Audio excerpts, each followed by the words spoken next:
nilayan ako. Pipigain pa talaga kita, Little J, pag nagsumbong ka kay mama. Gusto mo ba yon? Nagkakaintindihan pa tayo. Yan, diyan ka, manahimik ka dyan. Subukan mo lang, Little J. Sasampalin talaga kita. Ayokong masampal. Mamamagana naman to. Parang may umiiyak ka. Little J, bakit ka umiiyak dyan? Anong nangyari? Tignan mo nga. Si Ate Whitey, pinagtripan ako. Talaga, sumbong natin sa mama mo. Ayoko, sinabihan ako. Pag sinumbong ko siya kay mama, sasampalin ako. Gantihan na lang natin, Little J. Tago natin tsinelas niya. Baka ako naman pag-initan nun. Yaan mo na lang. Diba? Yaan na lang natin. Kala ko ba tropa kita?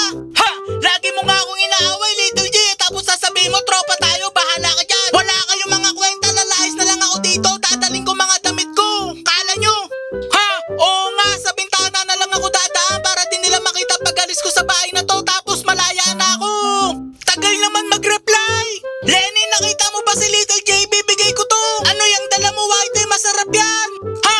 Pauwi na si mama. Bakit wala si Little J sa kwarto? Tara, tignan natin. Oo nga, wala siya dito. Saan pumunta yun? Oh my God, baka sa bintana siya dumaan. Lagot ako nito kay mama mamaya pag uwi. Ikaw kasi, sabi niya pinagtripan mo daw siya.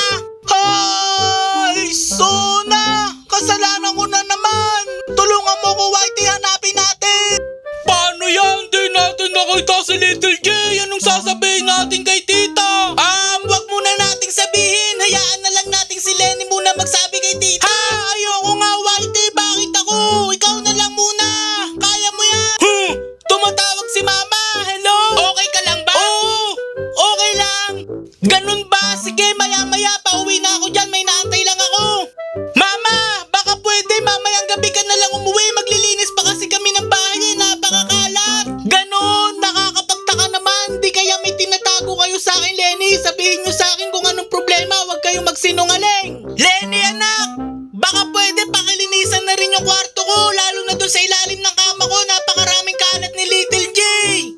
Little J, sige, linisan ko.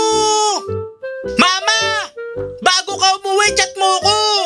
Para naman makapaghanda ako ng pagkain bago ka umuwi sa bahay. Sige nak, bago ko umuwi mamaya, magchat-chat muna ako sa'yo. Basta wag mong kakalimutan yung bilin ko, lalo na doon sa ilalim ng kama ko. Sige nak, bye-bye.